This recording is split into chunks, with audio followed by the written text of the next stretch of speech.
గడిచినటువంటి కాలం అంతట్లో కూడా మనల్ని కాచి కాపాడినటువంటి దేవాది దేవునికి మొదటగా వేలాది స్తుతులు స్తోత్రాలు చెల్లించుకుంటూ, అలాగే కూడి వచ్చిన మీ అందరికీ కూడా దేవుని పేట వందనాలు చెల్లించుకుంటున్నాను. వాక్యంలోకి వెళ్ళిపోదాం. మొదటి కొరింథీయులకు రాసినటువంటి పత్రిక 3వ అధ్యాయము 9వ వచనం. మొదటి కొరింథీయులకు రాసినటువంటి పత్రిక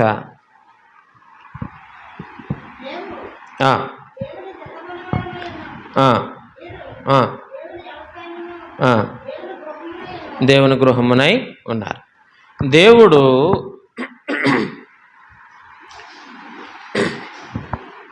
దేవుడండి మనుషులని ఎందుకు తయారు చేశాడు? అసలు మనిషి తయారు చేయబడడానికి గల కారణం ఏంటంటే ఆయన స్తుతించబడడానికి. మనిషిని ఈ లోకానికి దేవుడు ఒక కిరీటముగా ఉండాలని తయారు చేశాడు. యాక్చువల్గా మనిషికి ఈ లోకం అంతటి మీద కూడా అధికారాన్ని దేవుడు ఇచ్చాడు.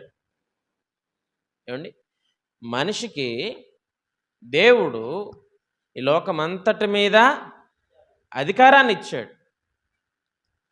మనిషిని తయారు చేయడానికి గల కారణం ఏంటంటే ఆయనను స్తుతించడానికి, ఆయనను ఘనపరచడానికి. ఏమండి, కాబట్టి ఆయన మొదట దేవుడు చేసినటువంటి పని ఏంటంటే మొదటగా సృష్టిని సృష్టించాడు. మరి మనిషి ఉండడానికి, ఇప్పుడు మనం ఎక్కడన్నా ఉండడానికి మనం ఏం చేస్తాం? ఒక ఇంటిని నిర్మించుకుంటాం కదా. అలాగే మానవుడు ఉండడానికి, ఈ మనిషి ఉండడానికి దేవుడు ఈ సృష్టిని సృష్టించాడు. మనిషి ఒక్కడే ఉంటే సరిపోదు కదా, మరి అతనికి ఆహార పదార్థాలు కావాలి. అందుకని చెట్లను, అలాగే వివిధ రకాలైనటువంటి ఆహార పదార్థాలు ఉండేటట్లుగా దేవుడు చేశాడు. ఆహారం ఉంటే సరిపోద్దా? నీరు కూడా ఉండాలి కదా. నీటిని కూడా దేవుడు సృష్టించాడు. నీరు ఆహారం ఉంటే సరిపోద్దా? వెలుగు కదా, వెలుగు కూడా దేవుడు సృష్టించాడు. మరి ఈ మొక్కలు ఇవన్నీ కూడా మాట్లాడవు కదండి, అవన్నీ తిరగవు, ఒకే స్థానంలో ఉంటాయి. కాబట్టి ఇంకా కొన్ని ప్రాణులను సృష్టించాడు దేవుడు. ఇంకా కొన్ని ప్రాణులను సృష్టించాడు. చేపలు, పక్షులు, భూమి మీద నడిచేటువంటి జంతువులు, వీటన్నిటిని కూడా దేవుడు సృష్టించాడు. ఆది కాండంలో చూస్తే మనకు అర్థమవుతుంది. ఏమండి, వీటన్నిటినీ కూడా దేవుడు సృష్టించాడు. సృష్టించిన తర్వాత వీటన్నిటినీ మీరు పరిపాలించండి, వీటన్నిటిని మీరు పరిపాలించండి అని చెప్పాడు. ఇవన్నీ మానవుడికి ఎవరిచ్చారండి? ఇవన్నీ మానవుడికి ఎవరిచ్చారు? దేవుడిచ్చాడు. నాకు సమాధానం కావాలి. ఎవరిచ్చారు? ఇవన్నీ ఎవరిచ్చారండి? దేవుడే ఇచ్చాడు. కాబట్టి ఇవన్నీ ఎవరివి? దేవునివి. కానీ మానవుడివి ఏమాత్రము కూడా కాదు. మానవుడివి ఏమాత్రం కూడా కాదు. ఇవన్నీ దేవునివే. కాబట్టి మానవుణ్ణి ఈ లోకం మీద ఉండి మీరు ఫలించండి, అభివృద్ధి చెందండి, భూమిని నిండించండి అని దేవుడు ఆదిలో ఉన్నటువంటి ఆ మానవుడైనటువంటి ఆదాముకు అవ్వకు చెప్పడం జరిగింది. చెప్పిన తర్వాత ఒక ఆజ్ఞ ఇచ్చాడు. అన్నిటి మీద మీకు అధికారం ఉంది. ఏంటండి? అన్నిటి మీద మీకు అధికారం ఉంది. ఒక్క ఆ తెలివిని జ్ఞానాన్ని ఇచ్చేటువంటి ఆ చెట్టు మీద మాత్రం మీకు అధికారం లేదు. ఆ ఫలాన్ని మాత్రం మీరు తినొద్దు, ఆ ఫలాన్ని మీరు తినొద్దు అని దేవుడు చాలా కరాఖండిగా చెప్పాడు. అది తిన్న రోజున మీరు చేస్తారు. చాలా క్లియర్గా అర్థం కాకుండా ఏం చెప్పలేదు దేవుడు. అవి తిన్న రోజున మీరు చేస్తారు అన్నాడు దేవుడు. ఇది అందరికీ తెలిసిందే. అలాగే మానవుడి గురించి కూడా మనకు తెలుసు. మానవుడు అంటే ప్రత్యేకమైనడు కాదు, మనం మానవులమే కదా. మానవుడు బుద్ధి ఎలా ఉంటుంది? మాట వినకపోవడము అలవాటు కదా. మాట వినకపోవడం అలవాటు. ఆ అలవాటు ప్రకారంగా వెళ్ళిపోయి ఈవిడ ఏం చేసిందండి? ఆ ఫలం తెచ్చి తినేసింది, తినడం కాకుండా తినిపించేసింది. దేవుడు ఏం చేశాడండి? వాళ్ళని బయటికి పంపివేశాడు. ఎందుకు? మాట వినలేదు, ఆజ్ఞను అతిక్రమించారు మీరు. ఇక్కడ మనం అర్థం చేసుకోవాల్సింది ఏంటంటే దేవుడు మనకి చాలా క్లియర్గా చెప్పాడండి. ఏది మీది కాదు, మీకు జస్ట్ నేను ఇచ్చాను అంతే. ఇక్కడ నీ కంటికి కనిపించేది ఏది కూడా నీది కాదు. అంతెందుకు, నువ్వు కూడా నీ వాడవు కాదు. ఏమండి? నువ్వు కూడా నీ సొత్తు కాదు, నీ ప్రాణం కూడా నీది కాదు. జీవవాయువు ఊదాడండి దేవుడు కదా. ఆ నాసికారంధ్రంలో జీవవాయువు ఊదితే జీవాత్మ అయ్యాడు. ఆ జీవవాయువు కూడా దేవునిదే కదా, దేవునిదే అంత. కానీ మానవుడు అనుకుంటాడు, ఈ భూమి మీద నేను ఉన్నాను కాబట్టి ఇది నాది, ఇక్కడ నేను ఉండడానికి స్థలాన్ని కొనుక్కున్నాను కాబట్టి ఇది నాది అంటాడు కదా. ఈ వస్తువు నేను కొనుక్కున్నాను కాబట్టి వస్తువు నాది కదా. నేను బ్రతుకుతున్నాను కాబట్టి ఈ జీవం నాది, నేను బ్రతుకుతున్నాను కాబట్టి, నేను సంపాదించుకుంటున్నాను కాబట్టి, నేను తింటున్నాను కాబట్టి ఈ శరీరం నాది. నాకు నచ్చినట్లుగా నేను ఉంటాను, నాకు నచ్చినట్లుగా నేను ప్రవర్తిస్తాను అని మానవుడు అనుకోవడం ప్రారంభించాడు. దేవునికి వ్యతిరేకంగా అనుకోవడం ప్రారంభించాడు. దేవునికి వ్యతిరేకమైనవి ఏమైనా జరుగుతాయా? జరగవు. అలాగే ఈ మానవులందరూ నుండి ఒక చోట కూర్చుని పరలోకానికి కట్టేద్దాం గోపురాన్ని, అక్కడికి వెళ్ళిపోదాం మనం అని అనుకున్నాడండి. జరుగుతుందా? అవకాశం ఉందా? ఏమైపోయింది అక్కడ? భాషలు మారిపోయినాయి.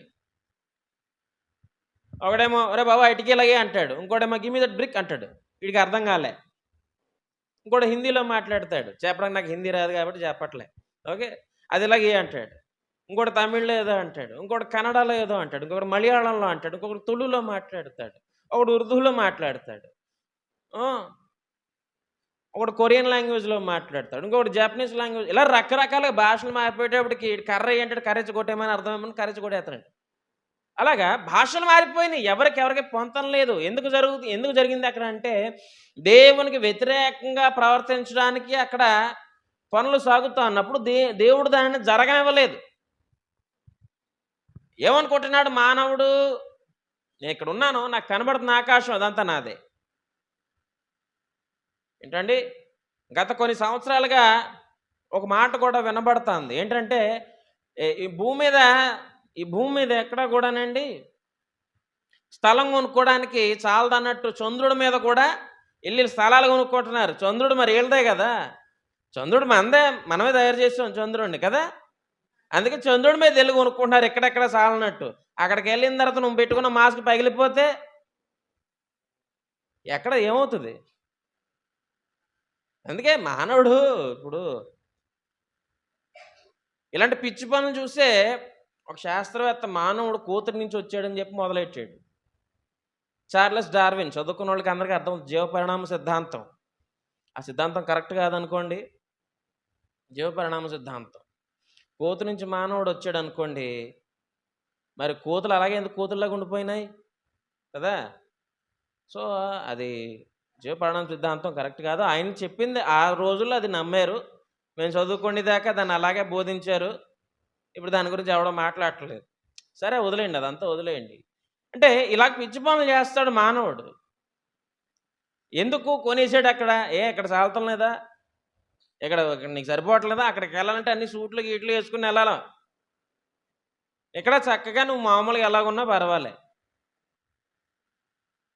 ఇక్కడ చనిపోయావనుకో గంధపు చెక్కలతో కాలుస్తారు, అలా చేస్తారు, ఇలా చేస్తారు. అక్కడ చచ్చిపోతే ఏం చేస్తారు? స్పేస్లోకి వదిలేయాలి నీ శవాన్ని, అలా వదిలేయాలి, అనంతంలోకి వదిలేయాలి నీ శవాన్ని. అక్కడ తవ్వుతాను నేను, చంద్రుడిని నేను తవ్వుతానంటే కుదరదు. మనరాళ్ళలో ఉండవండి ఆ మట్టి, చాలా సూదిగా ఉంటాయి అవి. మనకి ఎలా అంటే తెగిపోతుంది అనమాట. అంటే పిచ్చి పనులు మానవుడు చేసేది. అంటే ఏమనుకుంటున్నాడు? ఇవన్నీ నాయే అనుకుంటున్నాడు, ఇవన్నీ నావే అనుకుంటున్నాడు. కానీ ఇది ఏది కూడా మానవుడిది కాదు. 24వ అధ్యాయము కీర్తన 24వ కీర్తన మొదటి చరణం. భూమియు దాని సంపూర్ణతయు లోకమును దాని నివాసులను యెహోవావే. 89వ కీర్తన 11వ చరణం. ఆకాశము నీదే, భూమి నీదే, లోకమును దాని పరిపూర్ణతయు నీవే స్థాపించితివి అంటున్నాడు కీర్తనాకారుడు. భూమి నీదే, దాని సంపూర్ణత నీదే, లోకమును దాని నివాసులను యెహోవావే. ఆకాశము నీదే, భూమి నీదే, లోకమును దాని పరిపూర్ణతయును నీవే స్థాపించి. చూడండి, మానవుడు ఎన్ని విధాలుగా అనుకున్నా, ఎన్ని రకాలుగా మాట్లాడుకున్నా, ఎన్ని రకాలుగా ఆలోచించినా ఏది మానవుడిది కాదు. ఏది కూడా మనది కాదు. ఏది కూడా. నువ్వు అనుకుంటున్నావు కదా ఇవన్నీ నావే. మానవుడు ముఖ్యంగా నాది అనుకునేది ఏంటో తెలుసునా అండి? ముఖ్యంగా మానవుడు ఇది నాది అనుకునేది ఏంటో తెలుసునా? మన లైఫ్, మన జీవితం. నా జీవితం అనుకుంటాడు కదండి. నా జీవితం నాది, నాది అనుకుంటాడు కదా. మొట్టమొదటిగా మానవుడు నాది అనుకునేది ఏంటి? జీవితం. నా లైఫ్ నాకు నచ్చినట్టు నేను చదువుకుంటాను. నా జీవితం నాకు నచ్చినట్టు నేను ఉంటాను. నా జీవితం నాకు నచ్చినట్టు నేను తింటాను. నా జీవితం నాకు నచ్చింది నేను చేస్తాను అని అనుకుంటాడు. కానీ మానవుడు మర్చిపోతుంది ఏంటి అంటే, నీ జీవితం కూడా నీది కాదు.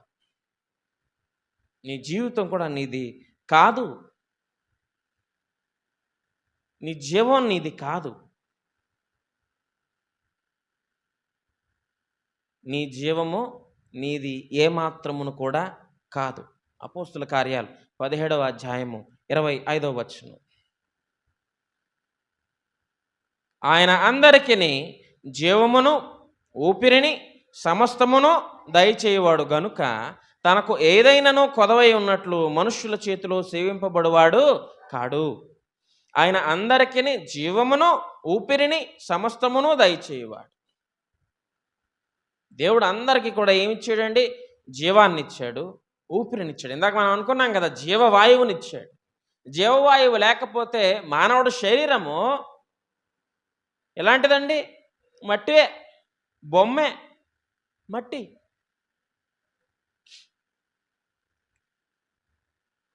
అంతా మట్టే. సరదాగా ఒక మాట అంటాను, నాకు తోచిన మాట అది. చూడండి, మనందరం చాలా చక్కగా 3 పూట్ల స్నానం చేస్తాం కదా. 3 పూట్ల చేస్తాం. పనుల్లో ఉంటే 2 పూట్ల చేస్తారు. ఓసిడి అని ఒక రకమైనటువంటి ఆలోచన గలవారు ఉంటారు. వాళ్ళు అస్తమాటికి చేస్తూనే ఉంటారు. అంటే వాళ్ళకి శుభ్రత ఎక్కువ అనమాట. సో అలా చేసిన తర్వాత ఒక 5-10 నిమిషాల తర్వాత ఒళ్ళుని ఇలా అనుకోండి, మట్టి వస్తుంది. అంటే సైంటిఫిక్గా అది కాదు కానీ నాకు తెలియదు, నేను మామూలుగా చెప్తున్నాను. మట్టి ఉంటుంది. అంటే ఏంటి గుర్తు? నువ్వు మట్టే బాబు, నువ్వు ఎల్లకాలం అలాగా స్వీట్ 16 లాగా ఉండిపోవు. నువ్వు 16 సంవత్సరాల బాలకుమారిలాగా ఉండిపోవు బాబు. నువ్వు మట్టే, చచ్చిపోయిన తర్వాత అని గుర్తు చేస్తున్నాడు దేవుడు. అబే అలా ఏం కాదు, బయట నడుస్తున్నాం కదా అది అనుకుంటా. అంతే. నువ్వు మానవుడు అనుకునేది ఏంటో తెలుసునా? నా జీవితం నాది, మై లైఫ్. పిల్లలు యవనస్తులైనటువంటి వారు మంచిగా బళ్ళు కొనుక్కొని మరి వంకర టెంకరగా జీ అని వెళ్తారు కదా. అలాగా మామూలుగా వెళ్ళరు. మామూలుగా వెళ్తే బండి నడదు. ఇలా గెలుపుకొని వెళ్ళిపోవాలి. అలా వెళ్ళిపోయిన తర్వాత ఏమవుతుంది? ఆ బండి మీద ఏం రాసుకుంటారు? My life my rule. అంటే నా జీవితం నా రూల్స్ నా ఇష్టం అన్నమాట కదా. అలా రాసుకుని వెళ్తూ ఉంటారు పిల్లలు. ఆడికి జీవితం తెలిసి వచ్చేదాడికి తర్వాత వెనకాల చూసుకుంటే ఏముండదు. ఏమండి చెప్తున్నాను, నాది అనుకుంటాడండి పిచ్చోడు. మానవుడు నాది అనుకుంటాడు. ఏది నీది? ఏం తీసుకెళ్తావు చెప్పు? పెట్టిలోకి వెళ్ళినాక నీతో పాటు ఏం తీసుకెళ్తావు? తీసుకెళ్ళేది ఏముంది? నీతో పాటు తీసుకెళ్ళేది ఏముంది చెప్పు? అమెరికాలో ముసలాయన పెద్ద ఆయన, నేను చాలా ఇష్టపడే కారు కొనుక్కున్నాడంట. నాతో పాటు నన్ను ఆ కారులో పెట్టి సమాధి చేయండి అన్నాడట. పిచ్చి కాకపోతే ఏమండి, కారుని సమాధి చేయండి అన్నాడట. ఆ తర్వాత వాళ్ళ కొడుకులు వచ్చి అందరూ పోయినిచ్చాక మళ్ళీ తవ్వేసి కారుని బయట తీసి అందులో పెట్టేశారు. ఏమొట్టిపోతావు? మానవుడు ఏం పట్టుకెళ్తావు నువ్వు? అమ్మ ఏం పట్టుకెళ్తావు మనం? ఏం పట్టుకెళ్ళాం? మన కూడా వచ్చేది ఏంటో తెలిసినా మన క్రియలు వస్తాయి. ఈ జీవితం నీది కాదు, ఈ జీవితం నీది కాదు. ఈ జీవితాన్ని నీకు ఇచ్చింది దేవుడు. ఈ జీవితాన్ని నీకు ఇచ్చింది దేవుడు. అది జ్ఞాపకం పెట్టుకో. ఎప్పుడు కూడా అది నీ బుర్రలో ఉండాలి. అది జ్ఞాపకం పెట్టుకోవాలి. ఈ జీవితం దేవుడు నీకు ఇచ్చాడు. నువ్వు ఈ జీవితాన్ని కొనగలవా? ఈ జీవాన్ని కొనగలవా? మరణాన్ని కొనగలవా? కొనలేం. కొందరు వ్యక్తులు, ఒక వ్యక్తి ఉన్నాడు అమెరికా, వేరే దేశంలో, సంవత్సరానికి 25 కోట్లు ఖర్చు పెడుతున్నాడు తన ఆరోగ్యం కోసం. సంవత్సరానికి 25 కోట్లు ఖర్చు పెడుతున్నాడు. అక్షరాల భారతదేశం యొక్క కరెన్సీలో చెప్తే సంవత్సరానికి 24 కోట్లు. ఎన్ని కోట్లు ఖర్చు పెట్టినా ఏదో రోజు పెట్టలోకి వెళ్ళాలి. నువ్వు 1000 సంవత్సరాలు ఏం బతికేవు. ఎన్ని కోట్లు ఖర్చు పెట్టినా పెట్టలోకి వెళ్ళాల్సిందే. నరులారా తిరిగి రండి అంటే వెళ్ళిపోవాలి. నరులారా తిరిగి రండి అంటే వెళ్ళిపోవాల్సిందే. ఈ జీవం నీది కాదు, నీది కాదండి. మానవుడు అనుకుంటాడు ఇది నాది, నా ఇష్టం వచ్చినట్టు నేను చేసుకుంటాను, నా ఇష్టం వచ్చినట్లు నేను చేసుకుంటాను, ఇది నాది అంటాడు. సౌలు అలాగే అనుకున్నాడండి. ఇశ్రాయేలీయులకు రాజు అయినటువంటి సౌలు అలాగే అనుకున్నాడు. ఈ జీవితం నాది, నాకు నచ్చినట్లుగా నేను ఉంటాను అని అనుకున్నాడు. అందుకే కర్ణపిశాచాల దగ్గరికి వెళ్ళాడు, శకునాలు చూశాడు. ఏంటి? దేవుణ్ణి మరిచి సృష్టికర్తను మరిచి అసలు సౌలు ఆ స్థితిలో ఉండడానికి కారణం ఎవరు? సౌలుకి ఆ జీవితాన్ని ఇచ్చింది ఎవరు? ఆ రాజరికపు జీవితాన్ని ఇచ్చింది ఎవరు?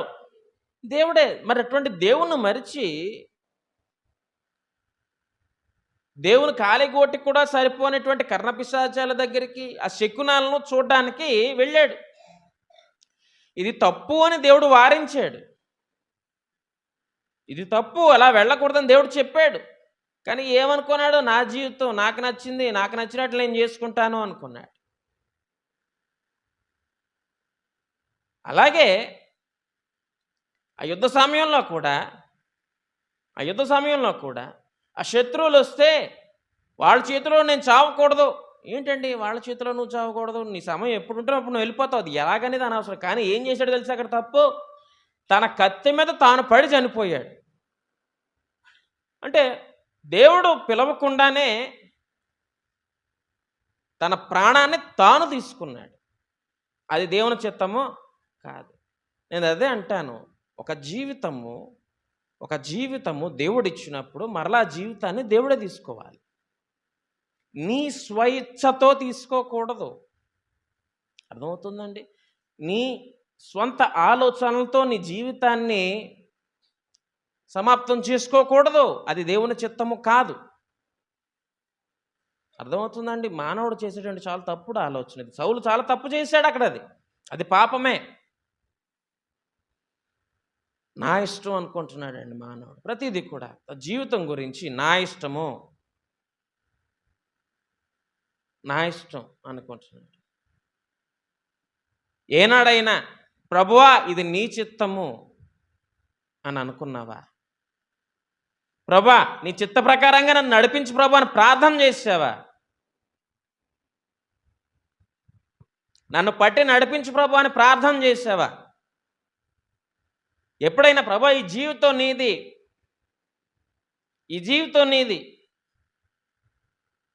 అని అన్నావా? కానీ భక్తుడు అంటున్నాడు, ఫిలిప్పీయులకు రాసిన పత్రిక 1వ అధ్యాయం 21, నా మట్టుకైతే బ్రతుకుట క్రీస్తు, చావైతే లాభము అన్నాడండి. హల్లెలూయా, హల్లెలూయా. నా మట్టుకైతే బ్రతుకుట క్రీస్తు. నేను బ్రతకడం క్రీస్తు కోసమే బ్రతుకుతాను. నేను చావొస్తే లాభమే. ఎందుకంటే నేను క్రీస్తు కోసం బ్రతుకుతున్నాను కాబట్టి. చచ్చిపోతే దేవుడి దగ్గరికి వెళ్ళిపోతాను. నేను ఏంటండి, చచ్చిపోతే దేవుడి దగ్గరికి వెళ్ళిపోతాను. నేను ఎందుకు దేవుని దగ్గరికి వెళ్ళిపోతాను అంటున్నాడు?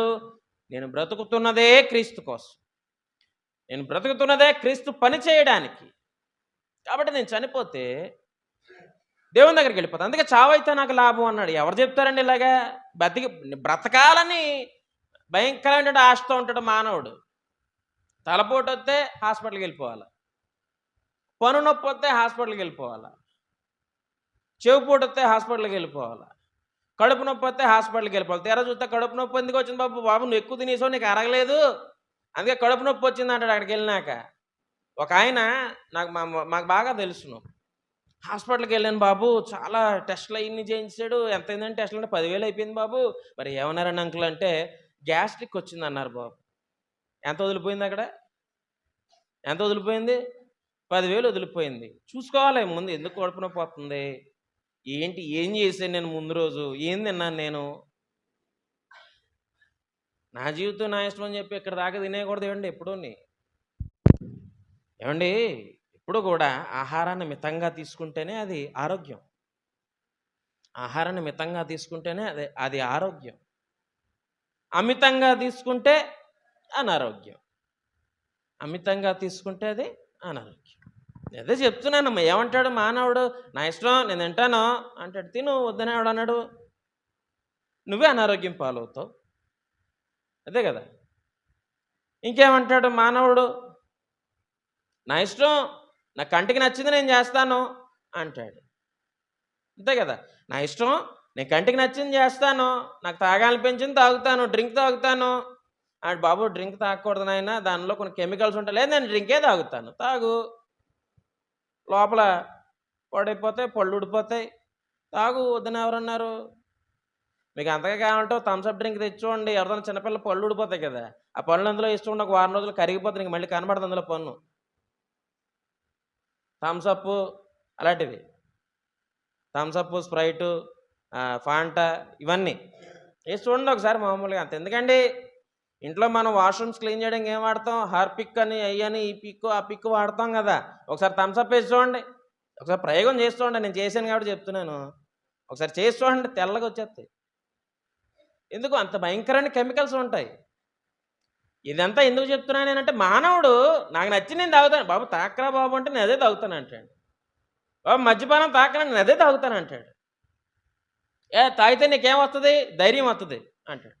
ఏమవుతుందంట? ధైర్యం రావడం కాదన్నా, ధైర్యం రావడం కాదు, రోగం వస్తుంది అది తాగితే. ధైర్యం కాదు, నువ్వు ధైర్యం అనుకుంటావు, రోగం వస్తుందని నేను అంటాను. నేనే కదా, ప్రపంచం చెప్తుంది, ప్రపంచం చెప్తుంది. మళ్ళీ ఆ బాటిల్ మీద రాస్తారు వాళ్ళు, మద్యపానం ఆరోగ్యానికి హానికరం అంటాడు. మరి అమ్మడం మానేచ్చుగా, అమ్మడు, డబ్బులు పోతాయి కదా. మానవుడండి నాకు నచ్చింది నేను చేస్తానంటాడు. అంటే ఒక నాశనం చేయడానికి కూడా వెనకాడ్డు, ఒక నాశనం చేయడానికి కూడా వెనకాడ్డు. సిగరెట్లు తాగుతారు చాలామంది, ఆ పెట్టె మీద చూసారా ఇంత బొమ్మ ఉంటుంది, ఎంత కాలిపోయినట్టు. దాన్ని ఎవరు చూడరు, కాల్చేస్తారు. కొన్ని రోజులు అయిన తర్వాత క్యాన్సర్ వచ్చేద్ది నీకు, ఇక్కడ థ్రోట్ క్యాన్సర్ వచ్చేద్ది, మొత్తం చెక్కేస్తారు. ఇదంతా ఏముండదు. ఇది నేను చూశాను మా ఫ్రెండ్కి, ఇదంతా ఏం లేదు. మా ఫ్రెండ్ వాళ్ళ నాన్నగారు, ఇదంతా ఏం లేదు. కుట్లు కూర్చొచ్చి ఈ మూత ఒకటి, ఈ మూతిలోంచే మాట్లాడతాడు, ఆ మూతిలోంచే పై పెట్టుకుని తింటాడు. ఎందుకంటే బ్రతుకది. ఏమంటాడు? ఏమనంటే ఉఫ్ అనుస్తే ఇంత పొగ రావాలా, అంత గొప్పడు అనమాట. అంత పొగ వస్తే అంత గొప్పడు. మానవుడు అనుకునేది ఇదే, వాడి మెంటాలిటీ, మానవుడి మెంటాలిటీ, నా జీవితం అనుకుంటాడు. కానీ నీ శరీరం విలువ ఎంతో నీకు తెలుసునా? నీ శరీరం విలువ ఎంతో నీకు తెలుసునా? ఆ విలువ తెలిసిన వాళ్ళు ఏం చేస్తున్నారంటే కిడ్నాప్లు చేసి కోసి అమ్మేస్తున్నారు బయట. తెలుసునా? నీ శరీరం విలువ నువ్వు వెలకట్టలేవు. నీ శరీరం విలువ నువ్వు వెలకట్టలేవు. నీ మెదడు విలువ నువ్వు వెలకట్టలేవు. ఎంతో జ్ఞానం అండి నీ మెదడు. నీ కన్ను కెమెరాలు చూస్తాం మనం, కెమెరాలు కదా, ఫోటోలో పెళ్ళిళ్ళకి అట్లా కెమెరాలు తీస్తారు, దానికన్నా చాలా పవర్ఫుల్ అండి నీ కళ్ళు. ఇంకా కాలేయం అదే కాజ్యం మొక్క అంటారు కదా, చికెన్ మటన్ తింటే నా కాజ్యం కావాలి మరీ కొట్టించుకుని ఎంచుకుంటారు కదా, అది నీ కాలేయం. అది ఎంత ఖరీదో తెలుసా? ఇంత ముక్క 30 లక్షలు 35 లక్షలు, ఇంతే ముక్క తీస్తారు కాలేయాన్ని. ముక్క కావడం మొత్తం కోసేరు, పోతాడు మనిషి. ఆ దానం ఇచ్చేవాళ్ళు కూడా ఇంతే ముక్క ఇస్తారు, 30 లక్షలు స్టార్టింగ్ ప్రైస్. అది ఆడికి అర్జెంట్ అనుకో, ₹1,00,00,000 తీసుకుంటాడు. ఇంకా అర్జెంట్ అయితే ఎన్నన్నా ఇస్తాడు. తెలిసినా ఇంతే మొక్క. ఎందుకు అంత మొక్క తీసుకుంటారంటే మళ్ళీ నీ కాలేయం మరలా పెరుగుతుంది, అది గోర్లు పెరిగినట్టు పెరుగుతుంది, నీ కాలేయం పెరుగుతుంది మరలా. దేవుడు ఇంకొక చాలా విచిత్రమైన విషయం ఏంటో తెలుసిన, నీ శరీరానికి జ్వరం వచ్చినప్పుడు లేకపోతే నీ శరీరానికి కావాల్సినటువంటి కొన్ని హార్మోన్స్ అని ఉంటాయి, అవి రిలీజ్ అవ్వడానికి కూడా కారణం నీ కాలేయం. నీ కాలేయం అటువంటి దాన్ని ఏం చేస్తున్నాడో తెలుసా అండి మానవుడు? ఫినాయిల్ వేసేస్తున్నాడు లోపల. ఫినాయిల్ అంటే సారా అయ్యి ఉంటాయి కదా, అదే ఫినాయిల్ వేసేస్తున్నాడు లోన. ఏమవుద్దు తెలుసునా? మొత్తం అన్నీ నాశనం అయిపోతాయి. పేగులు నాశనం అయిపోతాయి, కాలేయం నాశనం అయిపోతూ ఉంటుంది, మూత్రపిండాలు నాశనం అయిపోతూ ఉంటాయి, లోపల భాగాలన్నీ నాశనం అయిపోతూ ఉంటాయి. సిగరెట్ తాగుతావు, ఊపిరితిత్తులు నాశనం అయిపోతాయి, జంగు పట్టేసి ఉంటుంది. ఇప్పుడు మంచి బాగా ఒక బండి ఉందనుకోండి, మోటార్ బైక్ ఉంది, మోటార్ బైక్ అందరూ నడుపుతారు కదా, దాసు మోటార్ బైక్ నడుపుతావు కదా, దానికి ఇంజిన్ ఆయిల్ చేంజ్ చేస్తాం కదా, ఇంజిన్ ఆయిల్ వాడేసిన తర్వాత నల్లగా అయిపోద్ది కదా, అందులో ఒక స్పాంజ్ ముక్క తీసి ముంచండి, ఒక 2-3 గంటలు ఉంచండి, బయట తీసినట్టు ఇలా పిసికితే ఎలా వస్తుంది? నీ ఊపిరితిత్తులోంచి అలా వస్తుంది జంగు పట్టేసి.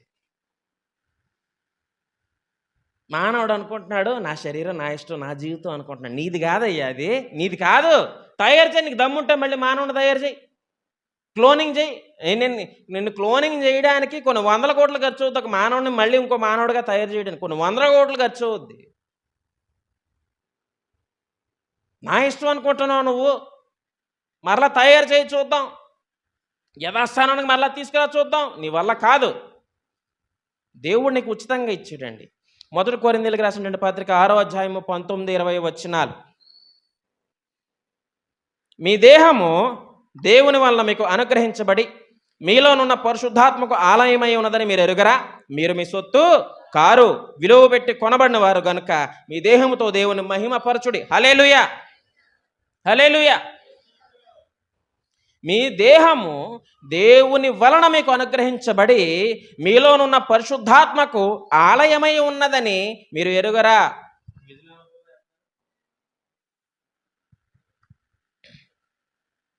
మీ దేహం, నన్ను చూడండి అమ్మా, నన్ను చూడండి, వాక్యం నేను చెప్తున్నాను, బయట నేను ఇక్కడ ఉన్నాను, నన్ను చూడండి. ఓకే, పిల్లలు ఏదో ఆడుకుంటున్నారేమో నాకు తెలియదు, నన్ను చూడండి. ఓకే, నా ఫ్లో మిస్ అయిపోద్ది. మీ దేహము దేవుని వల్ల మీకు అనుగ్రహించబడి ఉంది, అంతే కదండి. ఈ దేహం నీకు ఎవరిచ్చారండి? దేవుడు ఇచ్చాడు. మరి దేహము ఇంకో మాట కూడా చెప్తున్నాడు అక్కడ, మీలోనున్న పరిశుద్ధాత్మకు ఆలయమై ఉన్నదని మీరు ఎరుగరా అంటున్నాడు. నీ శరీరము ఎవరికండి ఆలయము? చెప్పండి, ఎవరికి ఆలయము నీ శరీరము? దేవునికి. ఈ మందిరంలోకి వచ్చి ఏమైనా తప్పు చేస్తామండి? దేవుని మందిరంలోనికి వచ్చి తప్పు చేస్తామా? ఇక్కడే కాదు, ఎవరైనా సరే మందిరాన్ని చాలా పవిత్రంగా చూసుకుంటారు. హైందవులు అవ్వచ్చు, ముస్లింలు అవ్వచ్చు, ఎవరైనా అవ్వచ్చు, ఒక మందిరాన్ని చాలా పరిశుద్ధంగా చూస్తారు కదా, చాలా పరిశుద్ధంగా చూస్తారు. అందుకే మనం చెప్పులు కూడా వేసుకుని రాము కదా, అంటే అంత పరిశుద్ధంగా చూస్తాం మనం. ఎవరైనా అంతే పరిశుద్ధంగా చూస్తాం.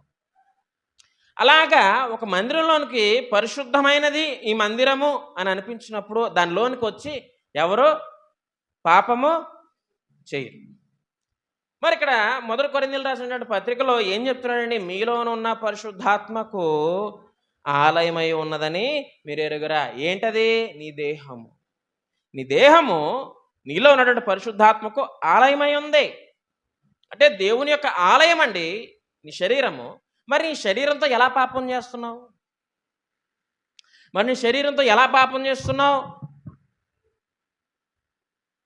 ఎలాగా త్రాగుబూతులుగా తయారైపోతున్నావు? ఎలాగా వ్యభిచారులుగా తయారైపోతున్నావు?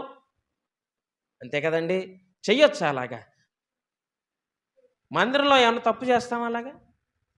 అలాగే నీ శరీరం కూడా దేవునికి ఆలయమై ఉంది కాబట్టి దీన్ని కూడా నువ్వు పవిత్రంగా ఉంచుకోవాలి. ఈ శరీరాన్ని కూడా నువ్వు పవిత్రంగా ఉంచుకోవాలి. ప్రతిదీ కూడా పవిత్రంగా ఉండాలి నీ శరీరంలో. నీ ఆలోచనలు, నీ తలంపులు, నీ ఆరోగ్యం, నీ అవయవాలు ప్రతిదీ కూడా ఎలా ఉండాలండి? పరిశుద్ధముగా ఉండాలి. ఎందుకు పరిశుద్ధంగా ఉండాలి? ఇది దేవుని ఆలయం, నీది కాదు.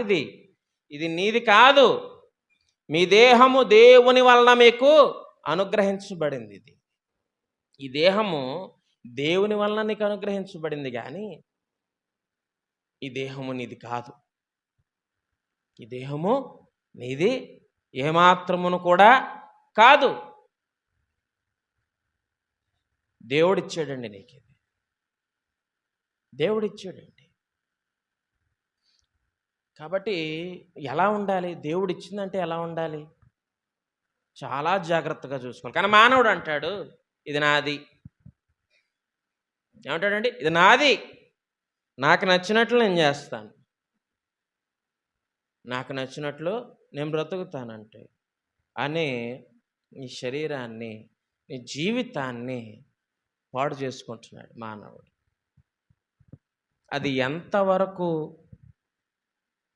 దేవుడు అంగీకరిస్తాడా? అది ఎంతవరకు దేవుడు హర్షిస్తాడు? దేవుడు ఒప్పుకుంటాడా? సరే, నువ్వు తప్పు చేసావు ప్రభువా, నన్ను క్షమించు ప్రభువా, నేను మరలా చెయ్యను ప్రభువా అంటే దేవుడు నిన్ను క్షమిస్తాడు. కానీ ఏకండిగా తప్పులు చేసుకుంటూ కొట్టుకొని పోతా ఉంటావు నువ్వు, అలాగా దేవుడు క్షమిస్తాడండి? పౌలు ఒప్పుకున్నాడండి. ప్రభువా నన్ను క్షమించు, నీకోసం నేను బ్రతుకుతాను, నీ సేవ నేను చేస్తాను, నీ సువార్త నేను ప్రకటిస్తానని ఒప్పుకున్నాడు పౌలు దేవుని దగ్గర. అప్పుడు దేవుడు అతని కన్నులకు పట్టినటువంటి పొరలను తీసేసాడు. అందుకే పౌలు అంత ధైర్యంగా ఉంటాడు. ఈ శరీరం దేవునిది, ఈ ప్రాణము దేవునిది. కాబట్టి నేను బ్రతికినా దేవుని కోసమే, చచ్చినా దేవుని కోసమే, నా మట్టుకైతే బ్రతుకుట క్రీస్తు, చావైతే నాకులా. పౌలు ఇచ్చినటువంటి స్టేట్మెంట్స్ అండి ప్రపంచంలో ఎవరు ఇవ్వలేరండి. పౌలు ఇచ్చినటువంటి స్టేట్మెంట్స్, నేను బ్రతికితే క్రీస్తు కోసమే, చస్తే క్రీస్తు కోసమే. ఇంకో మాట, మంచి పోరాటము పోరాడి తిని, నా పరుగు కడముట్టించి తిని, విశ్వాసమును కాపాడుకుంటుని, నా కొరకు నీతి కిరీటం. ఎవరంటారండి అలాగా? మంచి పోరాటం మనం అనగలదువా? ఎవరన్నా అనగలడు? ఒక మానవుడు అనగలగడా? అంటే అనగలిగేటువంటి వాళ్ళు కూడా ఉన్నారు. అది ఎంతమంది అంటే 1% మాత్రమే అనగలరు. అలాగే ఆ 1%లో 100 మంది ఉండొచ్చు, 1000 మంది ఉండొచ్చు, ఇంకా ఇంకో 1 కోటి మంది వరకు ఉండొచ్చు. మరి మిగిలిన జనాభా, ప్రపంచంలో ఎంత జనాభా ఉందో తెలుసా? మనం చైనాని బీట్ చేసాం. మనమే నెంబర్ 1 ప్రస్తుతం. ఒకప్పుడు నా చిన్నప్పుడు ప్రపంచంలో అత్యధిక జనాభా కలిగినటువంటి దేశం ఏది? బిట్ పేపర్ ఇచ్చేవాడు ఇలాగా, చైనా. కరెక్ట్. ఇప్పుడు చైనా అంటే నువ్వు రాంగ్ అంటాడు. ఇప్పుడు భారతదేశం ఫస్ట్ ఉంది జనాభాలో. అంతటి జనాభాలో ఇంత తక్కువ మంది మాత్రమే అనగలుగుతున్నారు అంటే ఆ తక్కువ మంది కూడా ఎటువంటి వారు అంటే, నా మటుకైతే బ్రతుకుట క్రీస్తే, చావైతే నాకు లాభం అనేటువంటి వారు. ఈ శరీరం విలువ, ఈ జీవితం విలువ తెలిసినటువంటి వారు, ఆ శరీరము జీవితం ఇచ్చినటువంటి దేవుని విలువ తెలిసినటువంటి వారు. చాలామంది మనం అనుకుంటాం, చేసేటువంటి చాలా తప్పు ఏంటో తెలిసిన, నాది అనుకుంటాం. అది తప్పండి. నాది ఏది నీది కాదు, ఏది శాశ్వతమో కాదు, ఏది కూడా శాశ్వతమో కాదు. యోబు గ్రంథంలో యోబు భక్తుడు అంటాడండి, దేవుని ఆత్మ నన్ను సృజించెను, సర్వశక్తుని యొక్క శ్వాసము నాకు జీవం ఇచ్చెను అంటాడు. హల్లెలూయా. చూసారండి, దేవుని ఆత్మ నన్ను సృజించింది, దేవుని ఆత్మ నన్ను సృజించింది, సర్వశక్తుని యొక్క శ్వాసము నాకు జీవం ఇచ్చెను. ఆ దేవుని యొక్క ఊపిరి నాకు జీవాన్ని ఇచ్చింది అంటున్నాడు. చాలా క్లియర్గా చెప్తున్నాడండి వాక్యం, చాలా క్లియర్గా చెప్తుంది. జీవం నీకు ఎక్కడి నుంచి వచ్చిందంటే దేవుడు ఇచ్చాడు. దేవుడే నీకు జీవవాయువుని ఇచ్చాడు, నీకు జీవాన్ని ఇచ్చాడు. అటువంటి ఎంత విలువ పెట్టుకోనగలదు అండి? అని పీల్చుకునేటువంటి ఆ ఉచ్ఛ్వాస నిశ్వాసలు, అంటే పీల్చడం వదలడం అనేది నువ్వు ఎంత ఖరీదిచ్చినా కొనలేమండి, ఎంత ఖరీదిచ్చినా కొనలేము. కొంతమంది చనిపోయినప్పుడు సిపిఆర్ చేస్తారు, గుండె నొక్కుతారు. గుండె పంప్ అయితే రక్త సరఫరా జరిగి ఆక్సిజన్ వస్తుంది. గుండె పంప్ ఇలా కొడుతుంది, ఛాతి మీద ఇలా కొడతారు, ఇలా నొక్కుతారు ఛాతి మీద, సిపిఆర్ చేస్తారు. ఒక్కసారి అని పిలిచుండడానికి బతికేసినట్టే. దాని విలువ ఆ కోల్పోయినోడికి తెలుస్తుంది, అక్కడ చుట్టూ వాడికి సంబంధించినటువంటి వాళ్ళకి తెలుస్తుంది దాని విలువ. ఆ శ్వాస విలువ నువ్వు కొనలేవు. నువ్వు కొనలేవు. ఆ శ్వాస విలువ నువ్వు కొనలేవు. నేను ఆక్సిజన్ సిలిండర్ తెచ్చేస్తానంటే అది ఆక్సిజన్ సిలిండర్ తెస్తే పీల్చుకుంటారా? చనిపోయిన శవానికి ఆక్సిజన్ సిలిండర్ పెట్టి పీల్చుకుంటుందా? జీవవాయువు దేవుడు ఇవ్వాల్సిందే. అది దేవుని దగ్గర నుంచి రావాల్సిందే. కాబట్టి ఏది నాది అని అనుకోకు మానవుడా. ఏది నాది అని అనుకోకు. ఏది నీది కాదు. ఏది నీది కాదు. అన్నీ దేవునివే. నువ్వు కట్టుకుంటున్నటువంటి బట్ట, తినేటువంటి తిండి, ఉండేటువంటి ఇల్లు, స్థలము అన్నీ దేవునివే. ఏది నీది కాదు. భూకంపం వస్తే పగిలిపోద్ది ఇల్లు కదా, కూలిపోతుంది ఇల్లు. ఏది మంది కాదండి. ఏది శాశ్వతము కాదు. మనం దేన్ని పట్టుకెళ్ళలేం. మనం కూడా దేన్ని పట్టుకెళ్ళలేం. ఒక్క క్రియలు తప్పించి. ఒక క్రియలు తప్పించి. కాబట్టి మానవులమైనటువంటి మనము తెలుసుకోవాల్సింది ఏంటంటే ఏది నాది కాదు. ఏది నాది కాదు. నా జీవితము నాది కాదు. నా శరీరము నాది కాదు. దేవుడు నాకు ఇచ్చినటువంటి ఒక భిక్ష. ఈ రకమైనటువంటి ఆలోచన మనం కలిగి ఉండి, దేవుని మీద మనం భక్తి శ్రద్ధలు కలిగి ఉండి, భయభక్తులు కలిగి ఉంటే మనము మన కుటుంబము ఆశీర్వదించబడతాం. కాబట్టి ఈ మాటలు మనందరిలోనూ ఫలించాలని కోరుకుంటూ ఈ మాటలను ఇంతటితో ముగిస్తున్నాను.